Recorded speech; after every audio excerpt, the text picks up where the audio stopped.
Yeah. And so, since Gaye and Jerry have name tags, we don't even need to introduce them with the video. But I will. Okay, I'm going to start now. This is Marcus Chatfield with Samuel Proctor Oral History Program. Today is February 16th, 2022. I'm here with my colleague Mosunmola and Alana, and Jerry Kirkpatrick and Gaye Kirkpatrick. Thank you so much for being here. You're welcome. This is the beginning of our Oak Hammock History Project, and we're really excited to interview you today. So, to just start, could you tell us what attracted you to Oak Hammock in the beginning? Sure. Why don't you go, Gaye? Go ahead. Because you conducted the search. Well, no. I went along for the ride, but you conducted the search. Go ahead. We had decided years before, having seen our family members living in similar type communities, that was what we wanted. We wanted the security of knowing that our income and our living expenses would be predictable. So we started looking all over the country, just trying to get an idea as to what it was that we were interested in. Jerry had a number of relatives living in communities like this, and that's where we were introduced to the concept of a CCRC. Once we decided that was what we wanted to do, when we were only in our 50s at the time, so we were very young when we started our research.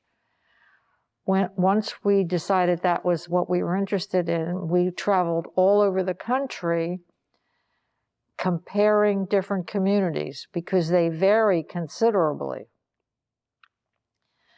There are different types of communities, there are different types of financial programs that they offer. So I started a spreadsheet, and each community that we visited, we would ask certain questions, and obviously we would also learn certain things that weren't even on our list of questions. What would happen would be we would ask a question, and some of the marketing people didn't even know the answers. When we came to Oak Hammock, which was very early on, it was still in the planning phase, we met with a marketing person who, when we asked the questions, she had all the right answers. And that was what really piqued our interest. We knew no one in Florida. Matter of fact, I really wasn't interested in Florida, to tell you the truth.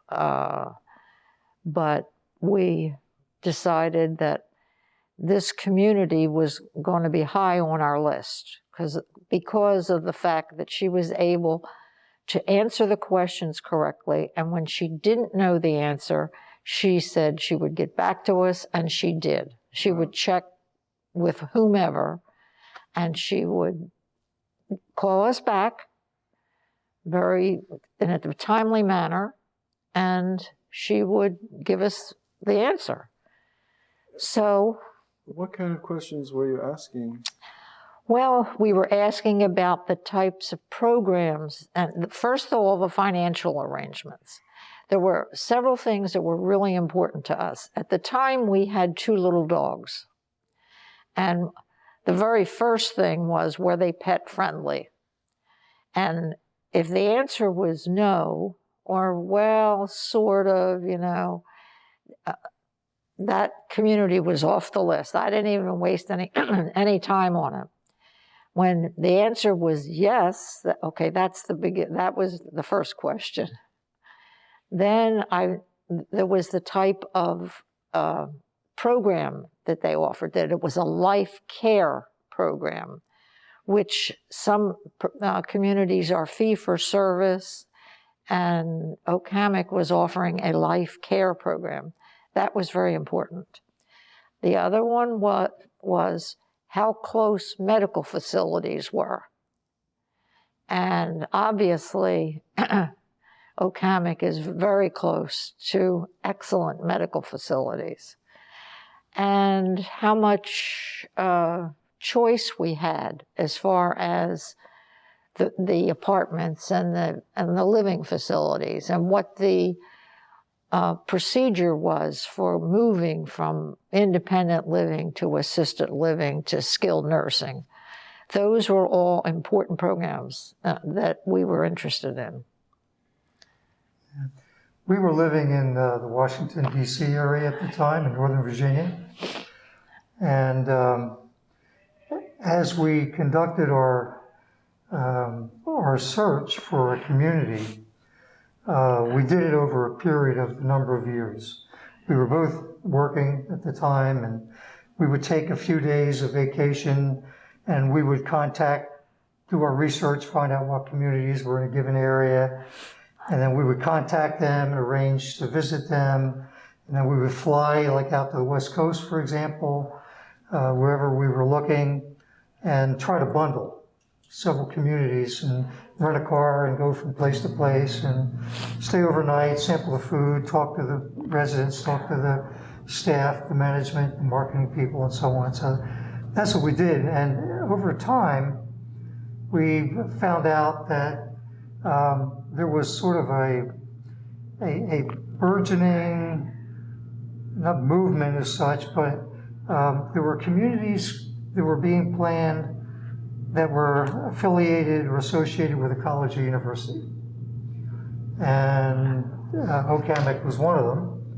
And so over time, we decided that we were going to kind of narrow our search. We decided we wanted a community that was affiliated or associated with a college or university. And so that became an important consideration. And Hammock fit the bill. It wasn't built yet.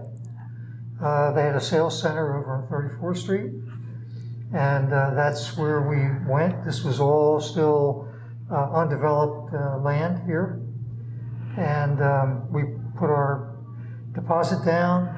At one point we had refunded, they were all refundable deposits, and at one point we had refundable deposits in 6 different communities across the country. But the more we talked to the marketing people here at the time, and the man who then became the CEO, one of the early CEOs here, we liked what we were hearing. We toured around, got to see a little bit of Gainesville, the university, community, and so on. And then once we made our decision to come to Hammock, we just withdrew our deposits from the other places. So that's kind of how we got here. And that was in the fall of 2004 when our apartment was finished.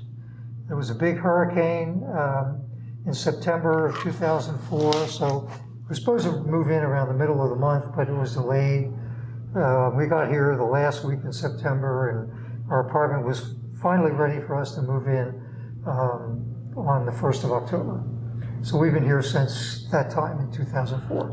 Wow. And so at that time, the university affiliation with a retirement community, wasn't that a relatively new thing? I'm wondering how you learned about that and what your background was that you would take such a systematic approach to doing this national research. Right.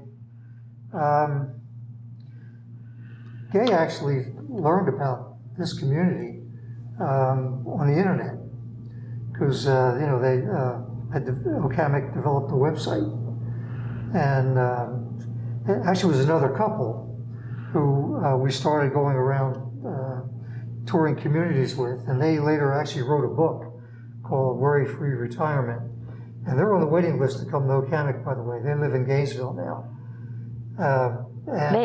We looked at 50 communities, countrywide. They looked at over 100. They looked at over 100. Wow. And now think about that. After looking at 100 and us looking at 50, this is where we chose to come. And they're on the waiting list. They moved to Gainesville in the middle of COVID from Houston with the purpose of coming to Oak Hammock. The kind of apartment they wanted was not yet available for them, and they said, well, we'll buy a home in a brand new development and hopefully get a little appreciation and value, over the next couple of years, and then that should be a good time for us to move in here. So that's their plan. And they're here, excuse me, they're here in Gainesville now. But they actually mentioned that they had heard about University of Florida working to, planning to develop a community. And then Gaye took it from there, found the website, and then we came down and talked to them. And Gaye came back several times. I came back once, you came back 4 or 5 times during the planning process. But I have to tell you, I don't know if I'm a typical male in that, but retirement was the furthest thing from my mind.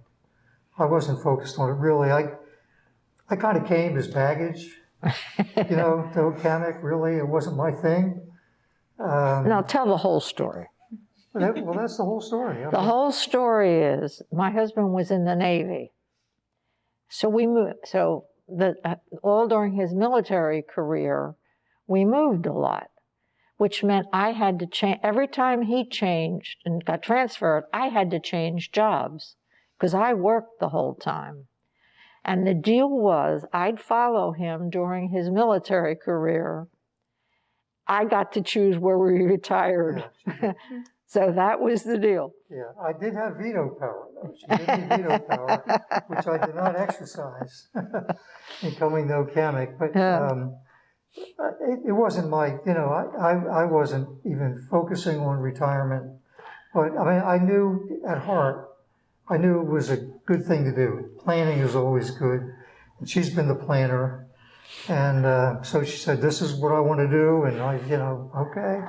And so I came here, probably not fully emotionally invested. I just, okay, this is what you want. Yeah, that was our deal. That's fair. I'll do it.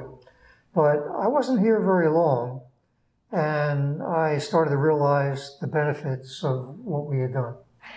And I still feel that way now. This is 17 years later. Yeah. And so no regrets. I mean, I know completely within myself that this was a good choice, and we made a good choice in coming here. And one of the things in the many years since we've been living here, we found out is sooner is better than later. Yeah. Too many people, far too many, wait way too long.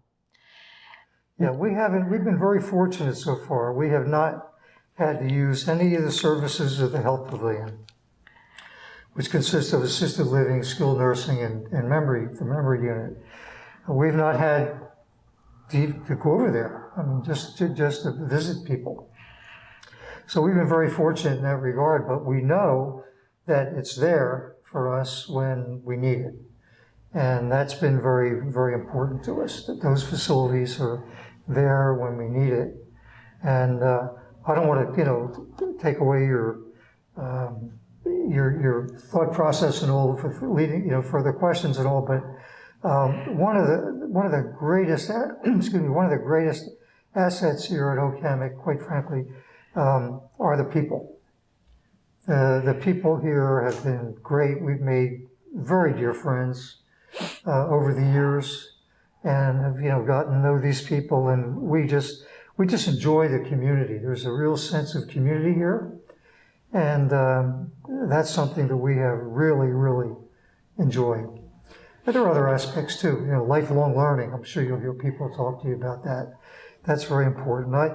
I was involved with ILR for many years in presenting courses and curriculum committee and that sort of thing. So That's a very, very important aspect of life here at OCAMIC. And as part of that broader concept of lifelong learning, that's so much of so much a part of living here at OCAMIC. Wow. And you mentioned the university affiliation. What is the significance of the university's connection with OCAMIC?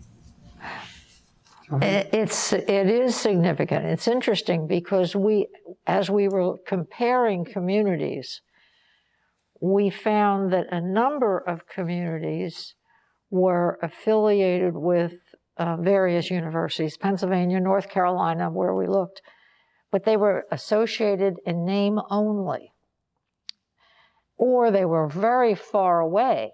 And so that even if you wanted to use the facilities at the university, it was difficult. The University of Florida is intimately involved with OCAMIC, and the fact that it's close, and you can use the library, and you can take classes. They provide services from the vet school for our animal owners.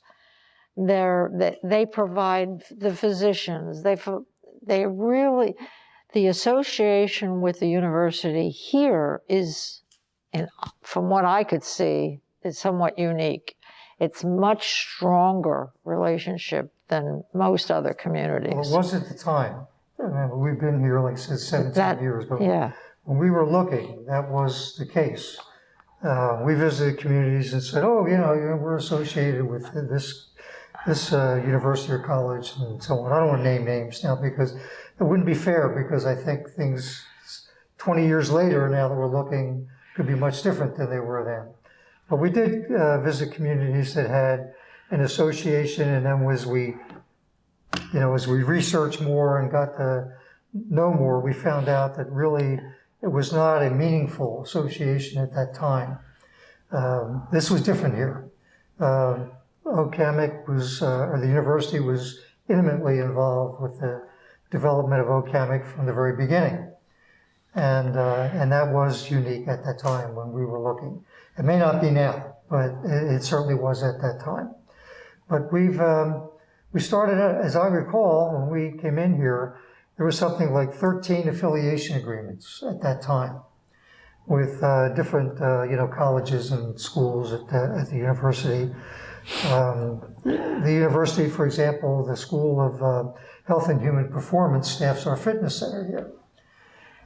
That's just one example, but there were, like I said, as I recall, there were 13 affiliation agreements at that time, ranging in everything from studies, to actual staffing at the time. So that was very, very important to us, and we have thoroughly enjoyed. I have a personal experience that most people here at OCAMIC don't have, is that for a number of years I was the chair of the Humanities Subcommittee for the Institute for Learning and Retirement, ILR.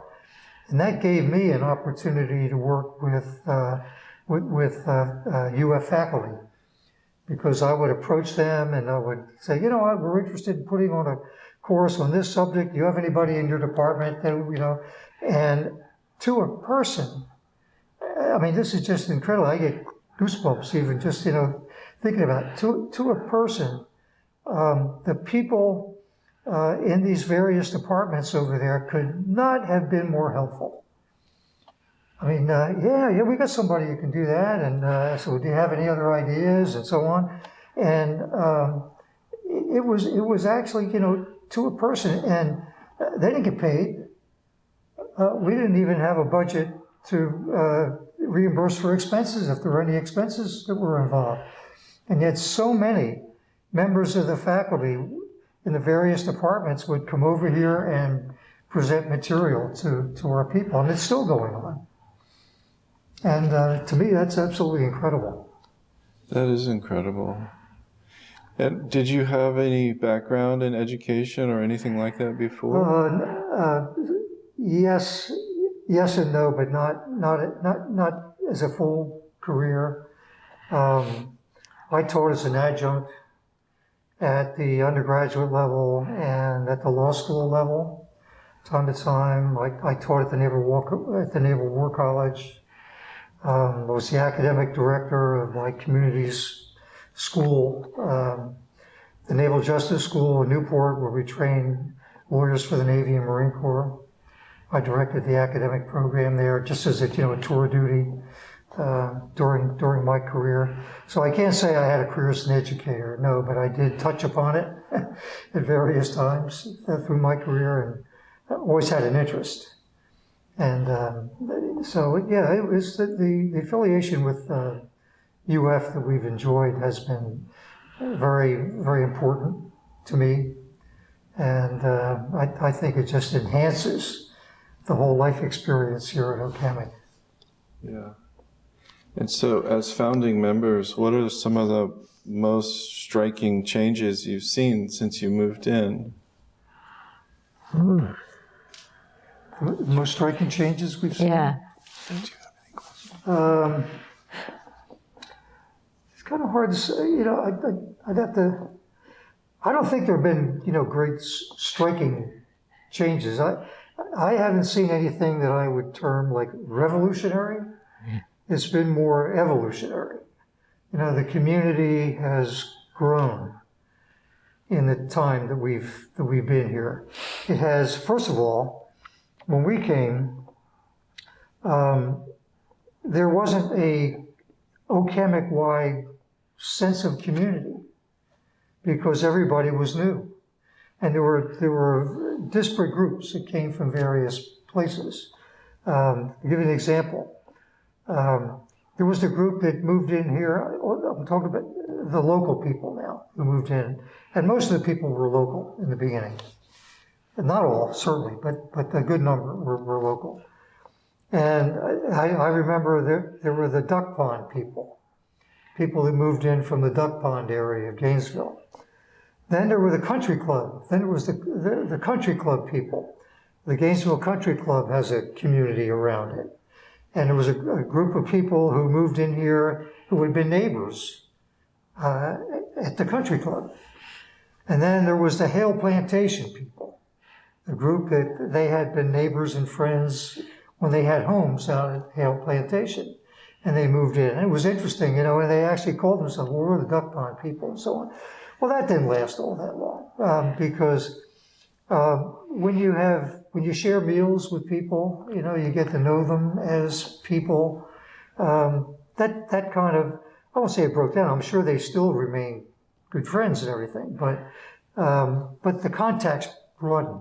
And then there were people like us who came in from the outside, some from other parts of Florida, and some like us that came from out of state. And it was interesting for me to watch, just kind of as an observer, the sense of community develop. There would be meetings in the very beginning, for example, where something would be proposed, and someone said, well, I don't think that's a good idea. And after a while, you didn't hear any of that. Because it's easy to get up and just say, well, I don't think that's a good idea when you're talking about some stranger. But after you've had a few meals with people, you get to know them and so on, that kind of has a restraining effect. When you might not agree with that idea, but you're not going to call out that person because you know that person as a person. You've shared meals. But it's that idea of a sense of community that I saw develop, and it was interesting to me just to kind of watch it, develop. A real sense of community developed here. And it's very strong, and it's very strong to this day. And OHOP has been a welcoming community all along, welcoming new people. It's been tough with COVID. I feel bad for the people who moved in here during COVID because with social distancing and, things being shut down, they haven't experienced that welcoming effect to the extent that those of us who came before COVID did. And I'm hoping now that COVID is receding, that, that we can kind of make up for that a little bit because they did miss out. But this has been a very welcoming community, and from what I can see, still is. So what was it like for y'all with the pandemic? How did things change around here? Changes? Well, Well, the dining room was closed for one thing. during COVID? Yeah. COVID has had significant impact on Yeah. the quality of life here. Go ahead, Greg, you can speak Yeah, to that. well, the dining room was closed, the fitness center was closed. I mean, you weren't able to gather. All of the social things that we used to do. A lot of the groups that live, like each floor used to have a weekly or monthly gathering. Well, we couldn't do that anymore, so you really didn't get to see your neighbors like you used to. You couldn't sit and chat. Right. And there was, I mean, it's the same thing that happened all over the country. I mean, it was not unique here, but because we're in such, when you're living in community, which is what you're doing, people were used to living in houses, and you had your neighborhood. Well, your neighborhood is the Oak Hammock community. And when you live in community and all of a sudden you get cut, the hardest one it was for were the people that lived alone, the singles. Couples, it was much easier to exist because at least during the day you had someone you could talk to. For the single people that lived alone, that was a big, difference for them because they didn't get to see or talk to people sometimes days on end. Yeah, that's true. And then Oak Hammock is a very active community in terms of resident participation in things. Right. So there are lots of committees, a lot of things are decided or recommendations formed, in committees that are then presented to management and so on, but a very active committee life here at Oak Hammock. And of course, when COVID came along, all of that went virtual.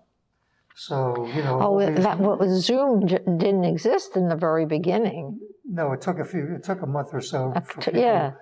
A lot of us, and I have to include myself in it, I never heard of Zoom until COVID, and I think a lot of us here at Oak Hammock were in that same position, but once, the meetings, even the ILR classes and everything all went to Zoom. And, but that's not the same, as gathering. So, that's had an effect. I mean, I think all of us here, I think I can speak for the general population. I mean, we're all looking forward to the time when we can start to resume our social interaction, because social interaction is such a big part of living in a community like this. And that's an important part of why, when I said earlier, sooner is so much better than later, because it gives you time to make friends. Whereas, unfortunately, as you get older, if you're limited in your mobility or you're limited in whatever, you have a tendency to withdraw into your own little apartment. Whereas when you're still physically active and interactive with other people, it really helps to build those relationships. Whereas we've seen a number of people come way, way, way too late. And as a result, they don't build those interrelationships that are really important for your emotional well-being as well as your physical well-being. Do you have any? Yeah. And what was security like when COVID started, with people coming in and out? I'm sorry, say again? What was it like with people coming in and out during COVID? Were people not allowed to visit? Oh, there have been, you're talking about restrictions on visiting during COVID? Yeah. Yes. Yeah, there have been, in fact, we're still, Yes. we're just coming out of Yeah. this kind of the the second period of having restrictions on visiting. Just in the, in the general community and in the country, there was that initial period in 2020 when everything kind of just shut down and all that.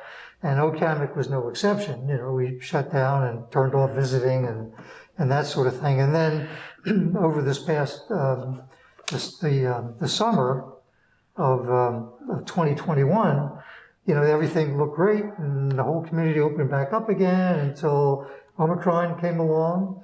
And then, of course, when Omicron came along, then everything kind of shut down again and has been. And we're just coming out of that now.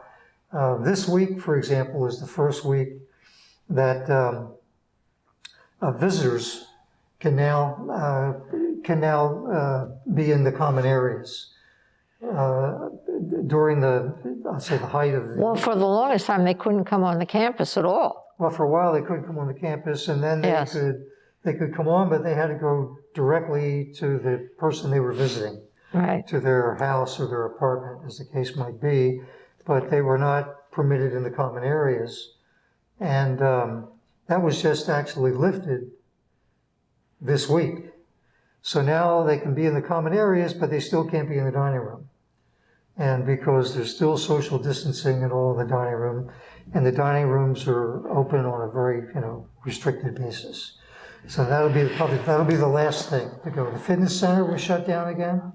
Fitness center was shut down for several months in 2020, then opened back up again, and then Omicron came along and it was shut down, and now that's back open again. So Hammock has been opening in very cautiously in degrees. And the last thing to be opened will be to allow the visitors back into the dining rooms again. And are you both satisfied with how they've handled COVID? I am very satisfied with how they handle COVID.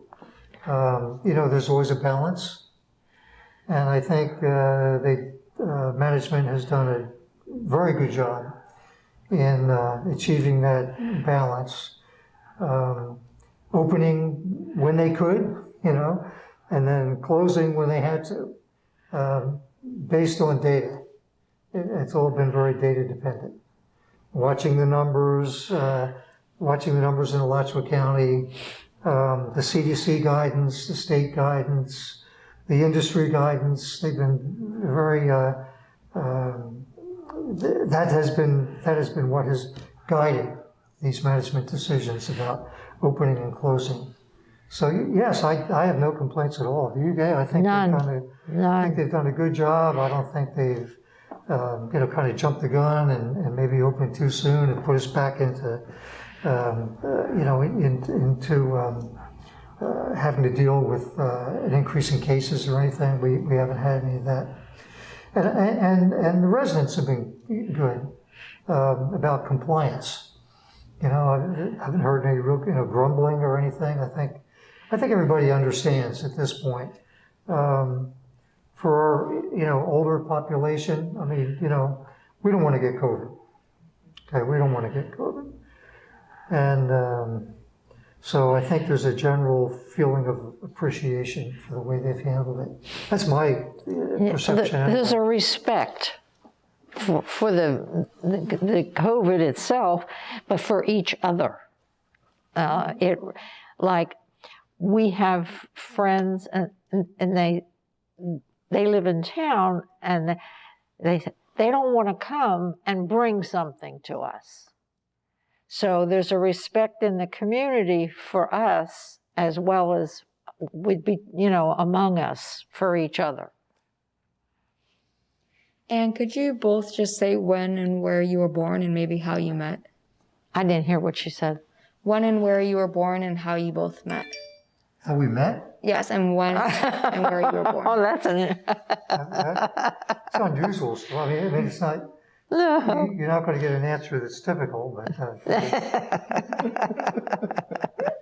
You want me to tell it? Right? Yeah, sure. All right, I'll tell the story. Okay. I have, career-wise, I have reinvented myself probably 4 or 5 times. Okay, very eclectic career. Okay. When I just turned 21 years old. Gaye and I are both from Philadelphia. Both born and raised in Born and raised Philadelphia. in Philadelphia. Okay, and when I was 21 years old, I went to the Philadelphia Police Academy. And so I was a young police officer at the age of 21. Single. I had actually been on active duty in the Navy for 2 years right out of high school. And I came back to Philadelphia, and I think I'd like to go to the police academy. So I applied and everything, and I went through the police academy. So I'm a young police officer, 21 years old. I looked like I was about 18. I don't even think I shaved every day. And this old sergeant I worked for kind of took me under his wing. And one evening actually, I was out on patrol. I was a patrol officer, I was out in the car and riding around and everything. And I get a call to come into the police district. So I comes in, so I don't know, they told me to report back to my district. So I drove in. And the sergeant says, did you see that new young female police officer? And I said, no, we didn't know what he was talking about. He says, yeah, well, she's down there in the interview room, And so I said, he says, I found out she's single. So I said, okay.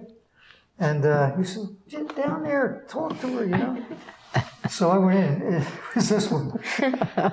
But she's in this room, she's on the phone. So I figured, okay, that's fine. I said, okay, she's on the phone, So he says, well, wait. So I waited a couple more minutes. I'm still on the phone. He disappeared, so I disappeared. So I got back in the car again, and I'm riding around. So several nights later, we were working the 4 to 12 shift at that time. We rotated shifts around the clock. 6 days on, 2 days off, moved to the next shift, 6 days on to the clock. So he called me, and he wasn't going to have this the second time. He said to me, he says, you get down there, and So anyway, I said, all right, okay, I'll do it. So I went down, and I talked to her, and then I asked her out, and we had our first date, and we've been married, 5 years. 55 years.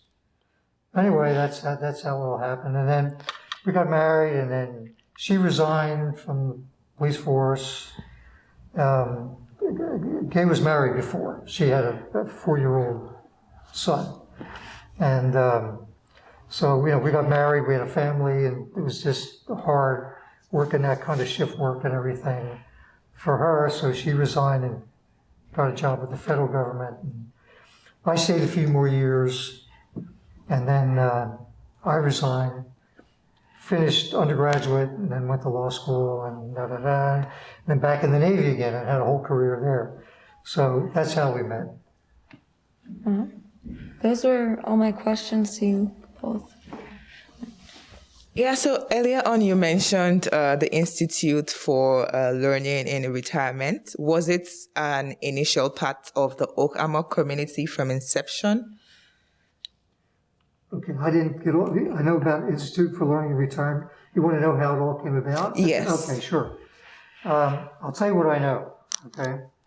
What I know is that ILR is what we call it, Institute for Learning. ILR was in existence in the Gainesville community before OHOP. And it was heavily populated by UF people. So there was that connection. And when OHOP was developed, ILR became part of the planning process. So when OHOP opened, ILR moved into OHOP. So it became then kind of a joint program between OHOP and the University of Florida, which in essence, and for all practical purposes, that's what it is That's what it is today. And so we moved in here, and we, OCAMIC hosts it. The classes are held here. Most of them. All of them, aren't they? Yeah, I mean, as far as, right, except for like field trips and things like that. Right. All the Yeah, the classes. classes are held here, most of them right in this room. Smaller ones, we have another room for smaller groups, and a room down below for seminars, and all. There are times when this room is full. Yeah, this room is full. I started giving presentations in here in 2014 and did up until last year, and then I kind of retired from YMR. But yes, we would put 100, 125 people for a class in this room. And I was by far the exception when it came to presenters in the ILR program, because the overwhelming bulk of the presenters are UF faculty people. A few retired, but mostly still working, still active. And all the departments, you mentioned oral history, Paul Ortiz, who you might know, he's been a frequent presenter here. And that's just one example, but people from the, all the departments. Well, you have a whole catalog. Yeah, and ILR, we follow the UF calendar, and we have our classes basically when UF is in session, ILR is in session. And it's going to be interesting now that COVID's over, and we're going to have to kind of regroup because so much has been virtual, and the experience is not the same. It's certainly not the same. So I hope we haven't lost people who just. I've heard some people say, "Well, I don't think I want to do it on Zoom. It's just I tried it a couple of times, and it's just not the same." And but once we start, we really come back together again in earnest. I'm hoping that the attendance will pick up, and I think it will. Residents at OCAMIC are automatically members of ILR, and then the community people pay a very nominal annual fee. What's the ratio? It's about half and half. It's roughly half and half in terms of OCAMIC people and people from the greater Gainesville community. In terms of membership, yeah. Yeah. And So there's a good mix. there's a good mix, and then for the board, for the governing board, and for the curriculum committee, we strive to have that mix as well, to have representation on both the board and the curriculum committee from OCAMIC and from the outside community. You mentioned that your presentations, what kind of presentations did you give yourself? I have a background in international law, international relations. And the first presentation I gave back in 2014 was when Russia went into Crimea and the eastern part of the Ukraine, and here we are again, right?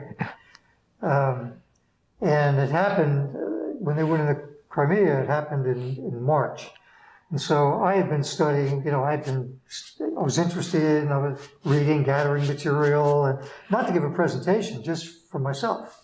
And I had all this material, and I went to the person who schedules this room. And I said, I put together this material on this subject, and I was wondering if the room might be available some evening, because the residents were always looking for something to do in the evening. Hey, anything going on in the Oak Room tonight, kind of thing. And I figured I would just share this, And then we have a retired Army chaplain who lives here, whose hobby is audiovisual work, it's like videography. And So I approached him, and at that time, I wasn't that familiar with like PowerPoint and stuff like that. So I said, if I give you material, could you make slides for me? And he said, oh yeah, sure, So I gave him the content, and he formatted it and everything. I soon learned to do it myself. Not as good as he could do it still, but I learned to do it myself. So I did that, and I gave this presentation on Russia going into the eastern part of the Ukraine, and particularly into Crimea. And it happened in March, so I called it March Madness Russian style. So I was prepared to give this presentation on an evening here. And then Walter Califf, who was a resident at the time, and I think he was the chair of the OCAM, the ILR board, he heard about it from somebody, and he said, well, would you give it to ILR instead? And I said, sure, So I did not give it just to OCAMIC on that evening. I actually scheduled it as a presentation for what we call like a one-off, a one-shot kind of thing. Because usually our courses that are given in here consist of 6 sessions. And this was just a one-time thing. Well, that one-time thing evolved very quickly into a 6-session course on essentially Russian expansionism. And I went back and I looked at, because they had gone into Georgia a few years, not our Georgia, but the Republic of Georgia, a few years before, and I incorporated that. I wound up giving a 6-session course on that. And then one thing led to another, and I did a number on Asia, and did one on the European Union, and China. and one specifically, a 6-session course on China, and then one on Pan-Asia, and a number of others. And so that's how it all started. Wow, that's amazing. Well, I keep thinking about something you said. You mentioned community building and seeing this community build. And so my question for both of you is, what do you think are the ingredients that come together to make that possible? Because you can't just have the idea and just make it happen. What came together to help the community building process? Do you want us to do it, Kay? I'm not sure what the answer is. Well, I think, I think I know. I mean, I think I know what a catalyst is, common interest. Common interest, I think, is a big part of it. For example, pet owners, okay? When OCAMIC was built, was first opened, there was no dog park, but there was land available, and Gaye asked me about a dog park. In fact, when we were looking, when we were working with the marketing people, before we even moved in, Gaye raised the issue of possibility of a dog park. And then the marketing said, yeah, that would be really good. I think a lot of residents would really like that, So nothing really happened with it, and then we moved in and Gaye mentioned that again. Oh, yeah. And then the person who was in charge of the physical plant at the time said, well, there's an area over the back here that actually has a chain link fence around it. No, they put the chain link Not fence. all of it. Part of it was the old chain link fence from the area where they used to store the Right, construction materials. They had all this chain link fencing around because they had a secure area, when OCAMIC was being built, where they would store, materials. So they had the fence. They said, we got the fencing and everything. So they worked with them and established a dog park. Well, the dog owners and all loved it, and it's still there. In fact, they've just enhanced it.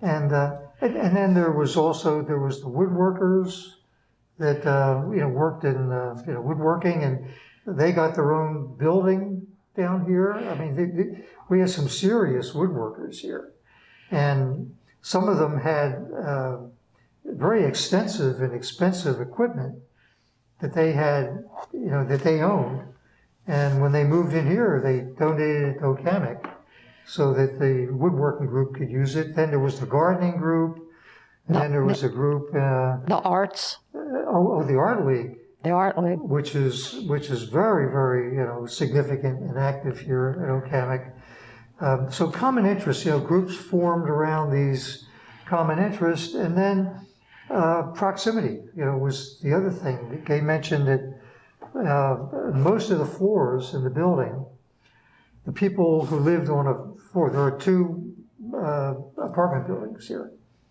one on either side of this common area. And so, like on our floor, for example, I mean, there was a couple that said, why don't we get together, just the people on our floor, and just talk, and converse and bring snacks and that sort of thing. And that developed on just about every floor.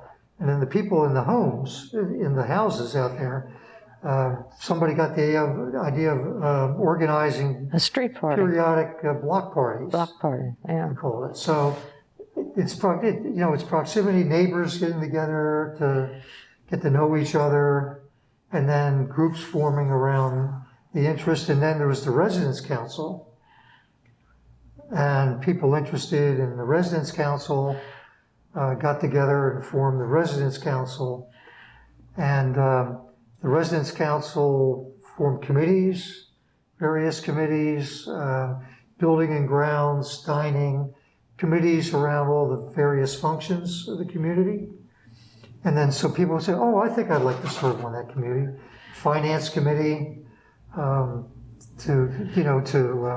work with the budgeting people and give them ideas and review the budget, provide input and so on. So all of that, I think, came together. And then there was just kind of the ad hoc things like, you go down the dining room opens for dinner at 5 o'clock, right? So you go down there, and here's Gaye and I, and then another couple might come up, and we don't know them, we're new here, they're new, they're kind of, are you eating with anyone? Okay, would you mind if we joined you? There was that, and that still goes on. Or we would go down, and they would say, do you want a table for two, or would you like company? And we'd say, no, we like company, we'll get a table for four. And then, we'd sit down, and other people would come in, and server would come over and say, "Is Mr. and Mrs. Smith over here would like to join you. Would that be okay?" Sure. I wouldn't turn anybody away. I wasn't raised that way. So there's that. Then you get to know this couple and that couple, or this single person. Here's a person who comes down for dinner by himself or herself. And they come over and say, well, this is Miss So-and-so, or so-and-so, is looking for company. Could she join you? Of course. Then you get to know this person a little bit, So that's how the community, all of these things, I think, came together to facilitate, the building of the community. That's probably more than you wanted to hear. But, Oh, that's wonderful. No, that's wonderful. That's wonderful perspective. Well, I think it's similar when you go to the university. If you're in a particular school, you're in the medical school, the dental school, the school of education, the school of journalism. You have a tendency to be around those people most of the time, but that doesn't mean that you're not mixing with the others. And that's essentially the same thing. If you're involved in broad campus activities and so on, then that's it's broadening, and that's basically what you have here. And I think all these things contributed to the development of a community, and quite frankly, it didn't take long. No, it really didn't. The sense of community developed pretty quickly, I would say. Yeah. COVID has really thrown us a curve. It really has. In that over the past 2 years or so, or it's almost 3, where people are coming and going. We're losing people. People are just, they die or they move over to the skilled nursing or assisted living. But when new people move in, because of COVID, we're not getting to meet each other the way we used to. So there are a lot of faces that, in the beginning, everybody knew everybody. It was like a small town. Well, it's not quite like that now because there are new people moving in that we're not getting to socialize and meet. So it's all over the country. People are just being stressed by the limitations that COVID has placed on our lives. Yeah, and it's no exception here. No. It's just like, just kids in school. I mean, it's everywhere. Yeah, I mean, the kids didn't get to go to school for how long, 2 years now. Yeah? I mean, their experience is not the same. No. And it's the same here. Our experience is not the same. So I'm not sure that, if anything, I think it was better for us because it was really, we were in this together. There was a sharing of a similar, very similar, not to say that people in community didn't have similar experiences, but here it was very similar in the limitations and the way we experienced various things, just because we were all doing the exact same things. So we really, I was very glad we were here for that experience. My brother lives in a similar community out in California, somewhere it's between San Francisco and Sacramento. And they're going through very similar experiences. We talk on the phone regularly, and whatever's going on here at OHOP is also, it's almost parallel to what's going on at PVE. The nature of the community seems to dictate certain parameters, and as a result, the experience he's having in California is very similar to what we're having here. We're going through the same thing. Yeah.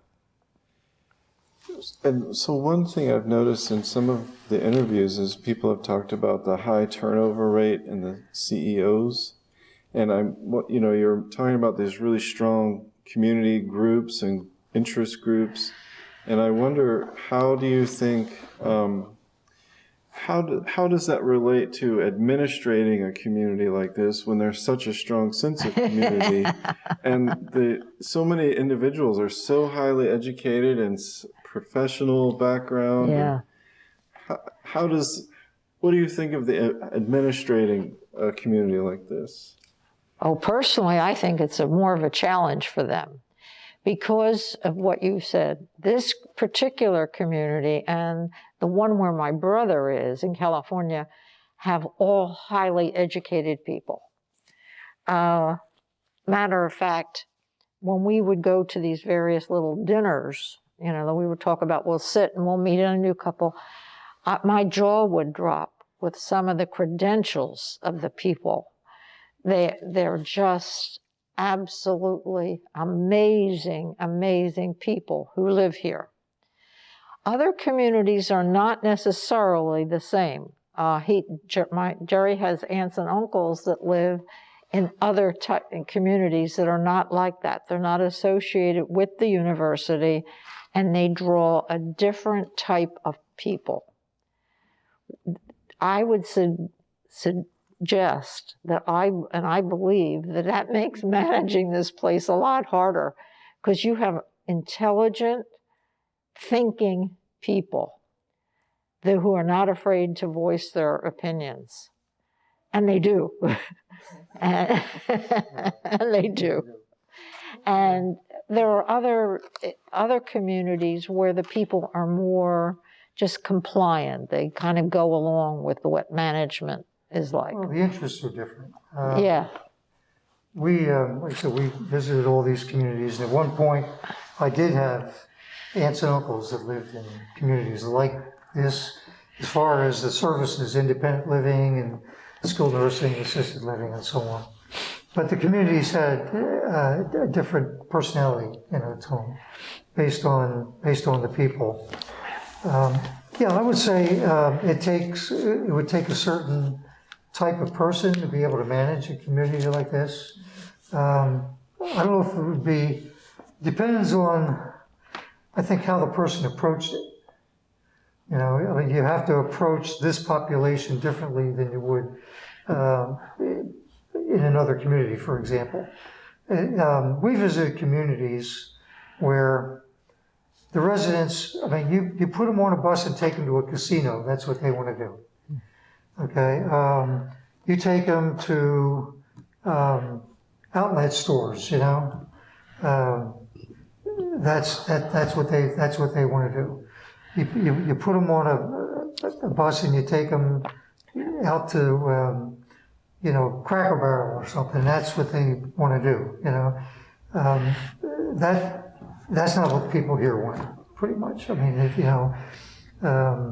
the Phillips Center is important. The campus life is important, and that sort of thing. So you have to approach it differently.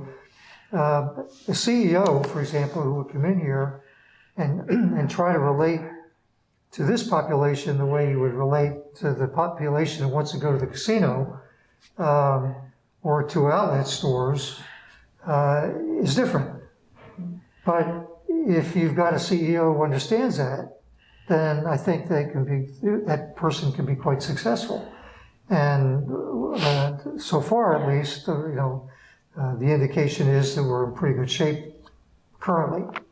I don't know that we were all the time, but I mean, we weren't. I can tell you we weren't for a number of years in the beginning.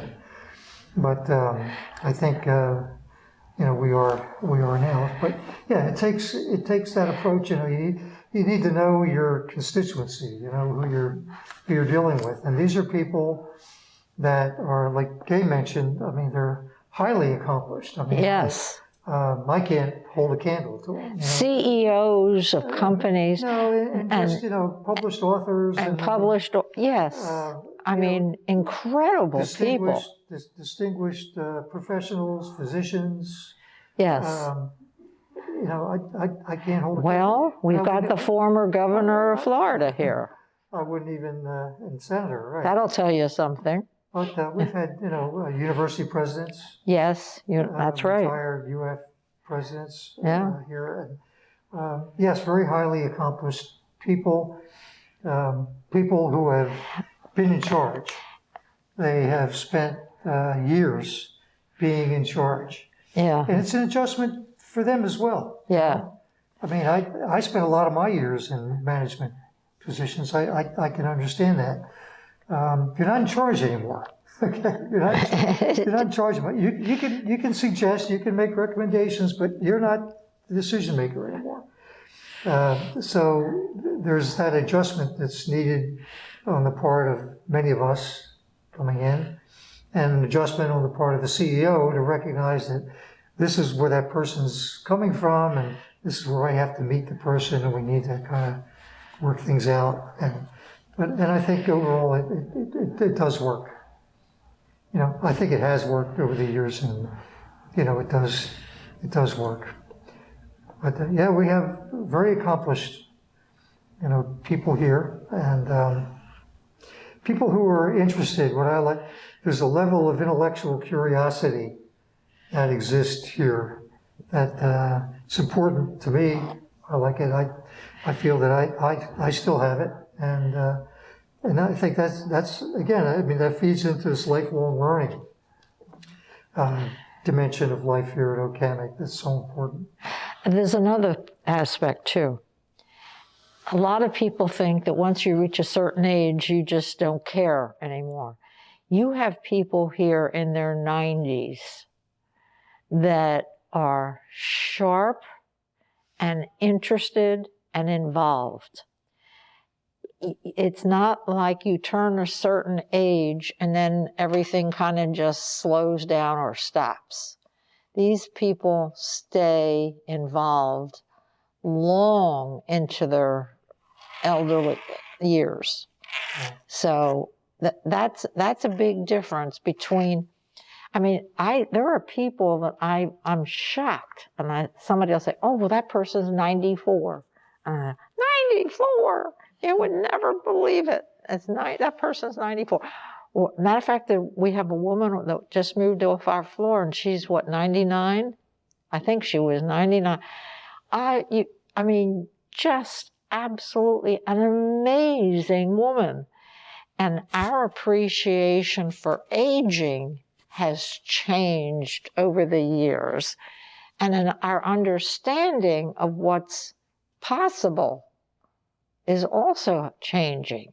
Whereas someone like us would, at one time, we were thought of as old. Well, we don't see ourselves that way.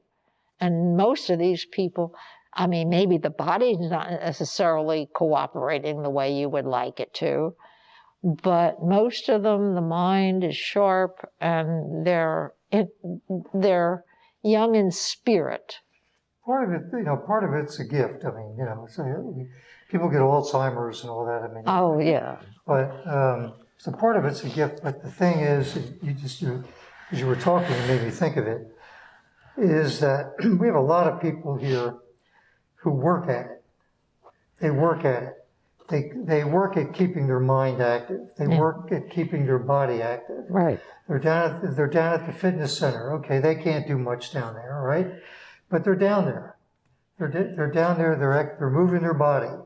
They're moving their body. They're watching their diet. They're doing the things to help themselves stay healthy. And they're doing puzzles, and they're doing... And they're keeping their mind active. The mind's active, yeah. They're not just vegetating in front of a TV set. They're actually out there, they're reading, they're interested in things. And so, yes, part of it's a gift, but, I give them credit. I give credit to the ones who, they're working at it. And the community supports that in the sense that other people are doing it. And there's a bridge club that meets here once a week. There's a poker club that meets here once a week.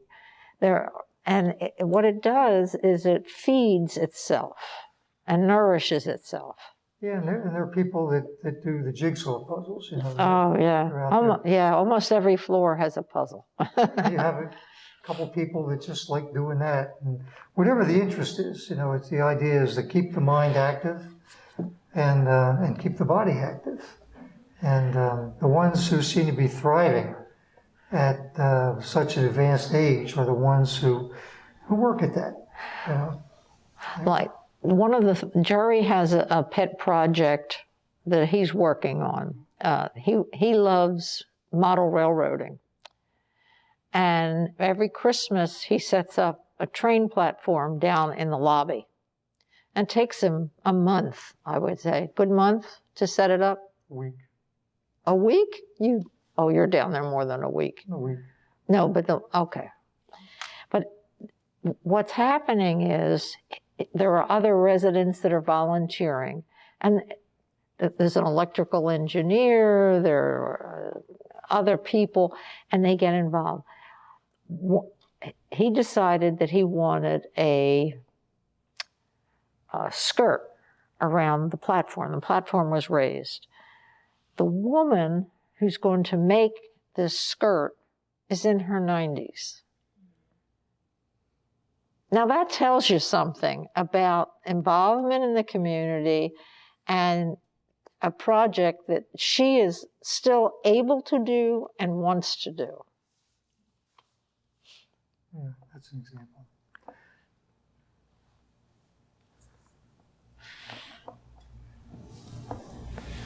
Do you all have any other questions? Just one more question. I wanted to ask about the relationship between the Hammock and the Gainesville community at large.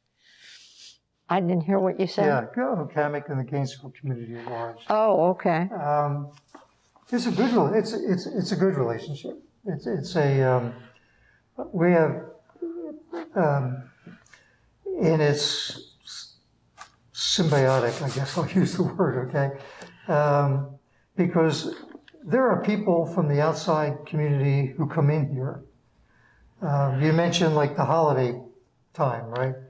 Kids from an elementary school come in and they put on a little show in here. You know, they Entertain the old folks. yeah, they sing Christmas carols and stuff. They do. And even a group of Gainesville and Alachua County firefighters come in and like the singing, you know, firemen and stuff come in and do that. And from the university, And they have the music groups from the. Groups from the university will come in and put on musical programs. And there's the OHOP Chamber Group is a group that consists of OHOP people and outside people. So ILR, like I said, is about half and half. So there's a lot of involvement on the part of ILR. But throughout the year, there are programs where people from outside the community come in here. And on the other hand, OHOP people are very involved in the community as well. We have people volunteering at various places. Various schools, you know, and things. Programs in schools. You know, for example, being a military veteran, we had a Veterans Day program where we would go to Idlewild Elementary, for example, and just talk to the kids. You know, just talk to the kids about our experiences. I mean, that's just one example. I think. And reading programs that help with the reading, the tutoring. Right, tutoring programs and mentoring programs at the high school level, and reading programs For the little ones. At the elementary school, you know, level, and people at was it like Grace Marketplace? I think is the one where they distribute food and all that. We got people here that regularly contribute there. So and then we have people who are active in the UF retired faculty, for example. You know, there's probably a dozen. Maybe more, maybe 15 or so, OHOP residents who are active, very active in the UF retired faculty program. And then you got people at the service organizations out there. I know that at one time there was a number of people who were active in the Gainesville Rotary, you know, doing work, you know, charitable work and so on. So, you know, it's back and forth. It's but I would say the community, there's good integration between OHOP and the outside community. And my biggest area of observation of this, of course, is ILR, because you know I served on the committee with members from outside the community, had the interaction with. Having given my presentations, as many as I did, I got to know the audience, you know, and half of them were from the outside. And I also facilitated seminars. And then you really get to know them in the seminar setting. And so I got to know quite a few of the outside people. And I think, you know, when COVID's over, they'll be back. So yeah, there's. I guess the short answer is that there's very active level. There's a high level of interaction. For the first 8 or 10 years, the majority of our servers were students. Yeah. So we really interacted a lot with the kids from the university. They still are. The majority of servers. Yeah, the dining staff. The majority are students, and plus in the fitness center, which I said is staffed by the College of Health and Human Performance. We got students working there. And they rotate in. They'll stay a semester or two, and then they're gone.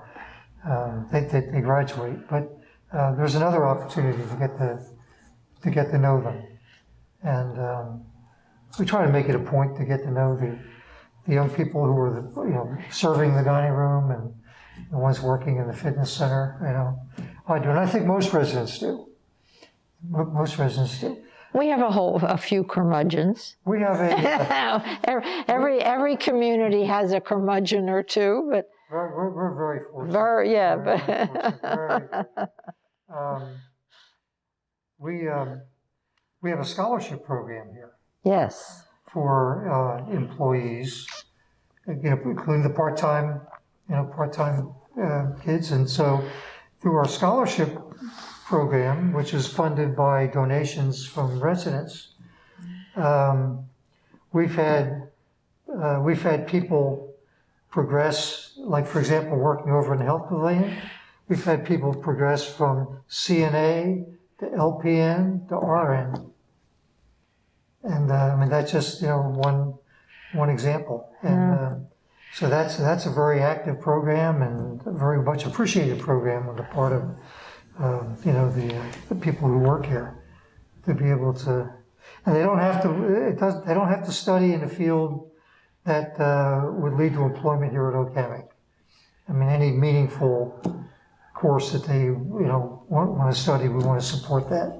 Right. So, and that program does that. Wow. Well, to sum up, if somebody said, well, what are your favorite things about OCAMIC? I think you've already talked about them, but what would you list off? Just simple, Favorite things? Yeah, simple favorite things. the people. I think the people. The people are I always have to say that's number one. We're just so fortunate that the people here. I mean, I find myself almost every day saying, boy, I'm really happy to live here. I'm glad I live here. And it's usually when I bump into somebody, and that tells me, what's really important. When I bump into somebody That we haven't seen for a while. It may just be an exchange, just it may, hi, how are you? And then we go on. It's funny, like during COVID, we have these neighbors and friends, and this couple had traveled, and they came back from their trip, and they had been out of state. They hadn't tested positive or anything, but because they had, I think they were on a cruise and actually were out of the country, so they quarantined for 10 days. And this was early on, the beginning of COVID, when we were just starting to do this sort of thing. And I was still working with ILR at the time, so I had to call this man because I needed some information from him in connection with an ILR course that we were putting together. And I said, how are you? How you doing? I said, how's the quarantine going? He says, well, this is day number 5, and we're not throwing things at each other yet. So he says, so that's a good sign, I guess, So, but it's the people. I think that's number one. We want a comfortable place to live, and I think this is a comfortable place to live. It's very convenient. I mean, we have all the conveniences here, and it's comfortable. It's pleasing, and but it's the association. I think it's the association with the people, and it takes a lot to make that happen. And not only the quality of the people, but you could have the quality of the people, but you don't have the support, and it wouldn't work, right? But you get the support as well. You've got a supporting environment, which means everybody from the people serving on the governing board to the management to the staff. It takes all of that. It takes all of that to make OCAMIC happen and to make it the place it is. So, very, very. But I would say that it's the sense of community and the people, and I find myself, as I said, feeling that every time. I just going to get the mail, and I'm walking back to the apartment, and I see somebody in passing, and I greet that person, and I feel to myself, how happy I am to know that person. And so it's that sense of community. That's beautifully put. Thank you. Well, do you all have any follow-up questions? Thank you. Is Okay, it- well, it's probably more than you wanted to hear, but No, it's wonderful. Thank you so much.